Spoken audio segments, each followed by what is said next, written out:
ငွေရောကုန်ရောလိုချင်နေတဲ့ Nottingham Forest ကြောင့် Man City ကတော့အခက်တွေ့နေပါပြီအားလုံးပဲမင်္ဂလာပါ Football Watch Channel မှာဝင်သွားပါဒီဗီဒီယိုလေးမှာတော့ Elliot Anderson ရဲ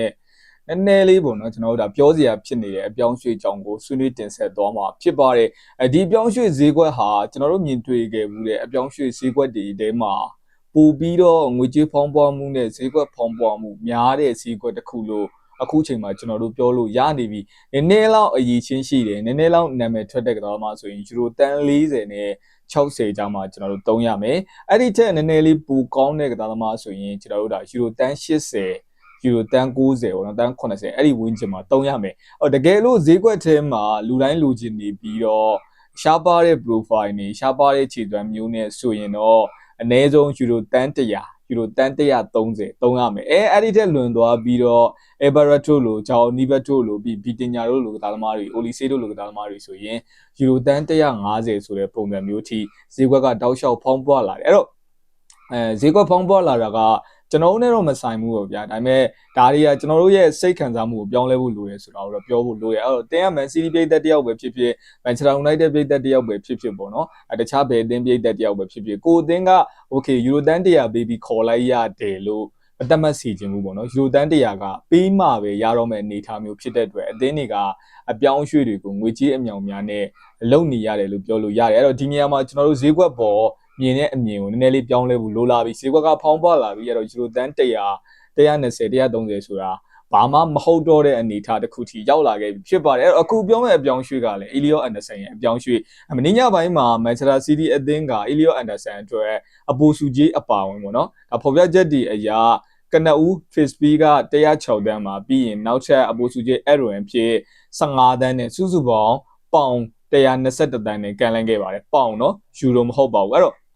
့ဒီပေါင်121တန်းအင်္ဂလန်ရဲ့လက်ရှိပေါ့နော်အများဆုံးဈေးကြီးဆုံးစံချိန်ပိုင်ရှင်အင်္ဂလန်အသင်းချင်းပြုလုပ်ခဲ့တဲ့ဈေးကြီးဆုံးစံချိန်ပိုင်ရှင်က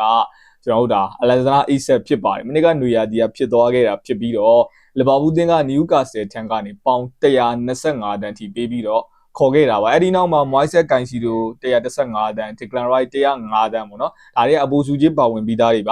ါပြီးတဲ့နောက်မှာ Jess Greenley ကျွန်တော်တို့ဒါပေါင်တန်း100 Harry Maguire ပေါင်တန်း80ပါအဲ့တော့ဒါအင်္ဂလန်အသင်းချင်းပြုလုပ်ခဲ့တဲ့ဈေးကြီးဆုံးအပြောင်းရွှေ့တွေပေါ့နော်အဲ့ဒီအပြောင်းရွှေ့တွေကိုကြီးလိုက်ရင်အခု Forward ပိုင်ရှင်ပေါ့နော် Marina Kit သူလိုချင်တဲ့ပုံစံကသူကဂုံလဲလိုချင်တယ်အင်္ဂလန်ရဲ့ဈေးကြီးဆုံးအပြောင်းရွှေ့က Nottingham Forest အသင်းကရောင်းချထားတယ်ဆိုတဲ့ပုံစံမျိုးသူကလိုချင်တာအဲ့လိုချင်တာဖြစ်တဲ့အတွက်သူကအီဆက်ရဲ့ပြောင်းရွှေ့ကြီးထဲကြီးမားတဲ့ပမာဏတရက်ကိုလိုချင်တယ်ဒီနေရာမှာမှသူလိုချင်တာကโอเคအပိုစုကြီးအပါဝင်100တန်း130ထားပါတော့ပေါင်တန်း130ပေါင်တန်း126တန်းအဲ့လိုမျိုးလိုချင်တာမဟုတ်ဘဲနဲ့လောလောဆယ်အပိုစုကြီးကသူကနည်းနည်းလေးပဲလိုချင်တယ် Fisby ကိုအများကြီးလိုချင်တယ်တချို့ဖော်ပြချက်တွေအရာဆိုရင်ပြသူက Fisby လုံးဝပုံတည်ပေးရမယ်ပေါ့နော်ဝယ်ချင်းပေးရမယ်ကျွန်တော်တို့ဒါအရေးကြမဟုတ်ဘူးဝယ်ချင်းရော့မင်းငါ့ကိုပေးရမယ်ပမာဏတရက်က125တန်းအဲ့လောက်ပေးရမယ်အဲ့ဒါပြီးမှပဲရမယ်အဲ့ဒီ Edwin ပေါ့ဗျာ9တန်းထည့်ထားတယ်ဆိုအဲ့9တန်းကရွှေဘောလုံးစုရရင်ပဲဖြစ်ဖြစ်တခြားမဖြစ်နိုင်နေဗျာဝါကက်ရရင်ပဲဖြစ်ဖြစ်ပေါ့နော်အဲ့လိုမျိုးတွေတတ်မှတ်လိုက်မယ်တတ်မှတ်လိုက်ပြီးကြရင်โอเคငါတို့က125တန်းရပြီဒါပေမဲ့စာရွက်ပုံမှာကြတော့ Elliot Anderson ရဲ့ပြောင်းရွှေ့ကြီးကပေါင်တန်း130အဲ့ဒါဆိုရင်အင်္ဂလန်ရဲ့ဈေးကြီးဆုံးအပြောင်းရွှေ့ဖြစ်သွားပြီအဲ့လိုမျိုးလိုချင်တာအဲ့တော့ Forward ပိုင်ရှင်ကရှင်းတယ်ဂုံနဲ့ပတ်သက်ရင်သူတန်ဖိုးတော်တော်ထားတယ်ဘာလဲဆိုတော့ကျွန်တော်တို့ဒီဒူရောဘဝင်ခွင့်လွဲချော်သွားတော့ကကွင်းထဲမှာနီးပြောက်ဝင်ပြီးဆူခဲ့တဲ့ကာလာတွေကိုလည်းအားလုံးလည်းမြင်ခဲ့ဘူးလိမ့်မယ်ပေါ့နော်အဲ့ဒါကြောင့်မလို့ကျွန်တော်အထင်တော့ဒီအသင်းနဲ့ပတ်သက်ရင်ဒီမိုင်းနာကေရဲ့ ego ကတော်တော်လေးကြီးနေတယ်သူ expect လုပ်နေတာကဒီ asset ရဲ့ပြောင်းရွှေ့ခြင်းထဲသူကများကျင်တယ်ဒီသားသမားကိုပေါ့နော်သူအသင်းကရောင်းချထားတဲ့စံချိန်တင်ပြောင်းရွှေ့ခြင်းဖြစ်ချင်တယ်အဲ့ဒီပုံစံမျိုးထိအလိုရှိနေတာဖြစ်ပါတယ်ဒီနေရာမှာ Manchester United ကလည်း Elliot Anderson ကိုစိတ်ဝင်စားတယ်ဒါပေမဲ့မပေးတော့ဘူးဒီလောက်ကြီးဆိုရင် United ကမလိုက်တော့ရှင်းတယ်ကျွန်တော်တို့ကလေလံတင်ပွဲတစ်ခုမှာ okay Man City ရဲ့ဈေးခေါ်လိုက်ပြီငါတော့120တန်းပြီးမယ်ပြောလိုက်တဲ့အချိန်မှာဆိုရင် Manchester United က okay ငါတို့ဆက်မလိုက်တော့တော်ပြီဆိုပြီးတော့ Matías Fernandes တို့အခြား option တွေကို United ကအာရုံစိုက်သွားပြီအဲ့တော့ဒီ race မှာ Marina Kit ရဲ့ Man City အသင်းရဲ့နှစ်သင်းပဲရှိတော့မယ်အဲ့နှစ်ယောက်ကြားမှာဆွေးနွေးရမှာဖြစ်ပြီးတော့